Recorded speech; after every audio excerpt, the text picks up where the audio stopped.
Hey guys, and welcome to your 2-Minute Money Manager. I'm your host, Stacey Johnson. This answer is brought to you by MoneyTalksNews.com, serving up the best in personal finance news and advice since 1991. Today's question comes from Kim. She says, what's the safest way to dispose of all these new chip credit cards so my personal account information isn't stolen? Well, before we talk about how to destroy our physical cards, let's talk about closing credit accounts.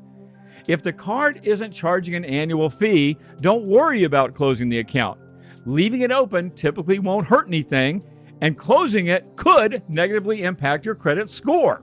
That's because of two factors. Factor one, part of your credit score comes from the length of your credit history.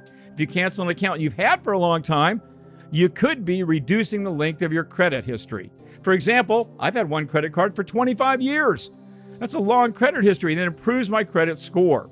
Note, however, that even if you do close an account, it's probably not going to immediately impact your history because closed accounts in good standing can stay on your credit history for 10 years or more. But still, if a long credit history is helping, why close an account? Factor two, another part of your credit score comes from your credit utilization ratio. In other words, how much credit you're using compared to how much credit you have. You want that ratio to be low. Most experts say below 30%. For example, let's say you've got a $3,000 balance and you've got $10,000 of total credit available. You've used 30% of your available credit. You're at a 30% utilization ratio. That's good. But what happens when you cancel some of your available credit? If you've got that same $3,000 balance and now you've got only $5,000 of available credit, your utilization ratio just went to 60%. Now you look like someone about to max out their credit. That's bad. Bottom line, if an account isn't costing you anything, why cancel it?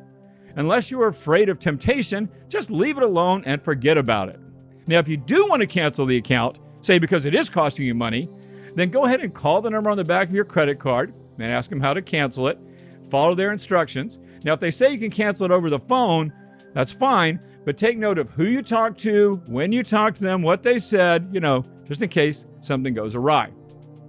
Now, let's talk about destroying cards. In the past, what you've probably done to destroy an old credit card is to cut it up with scissors. Guess what? That still works. When it comes to chip cards, the American Bankers Association recommends cutting through the chip, then cut the card a few more times. Then you can dispose of the sections of that card in more than one trash can. Now, what if the card's metal? Well, you could pull out your power tools and go to town. Or you could just request a prepaid envelope from the issuer, send it back, and then wonder why the heck they made credit cards out of metal in the first place. If you search this topic online, you're going to find lots of other ideas to destroy credit cards, including using a magnet on the magnetic strip before slicing and dicing it, burning them in a fire, or using a heavy-duty shredder. All these things are fine, but in the end, all you really need to do is just cut up that card, making sure you cut the embedded chip, put it in multiple trash cans, and you're all done. I hope that answers your question, Kim. I'm going to see you all right here next time.